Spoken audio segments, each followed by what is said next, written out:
पश्चिम बंगाल के चुनाव ने यह साबित कर दिया, अपना काम बनता और भाड़ में जाए जनता।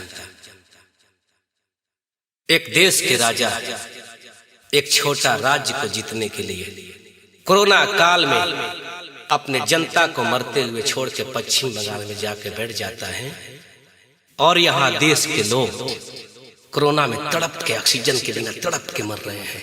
लेकिन राजा का केवल चिंता है कैसे पश्चिम बंगाल मेरे मुट्ठी में आ जाए। लेकिन पश्चिम बंगाल के लोग समझदार हैं। जहां कलकत्ता वाली माँ काली का स्थान है, जहां दक्षिणेश्वर माँ काली का स्थान है, उस माँ का आशीर्वाद है और करारा जवाब वहां से मिला।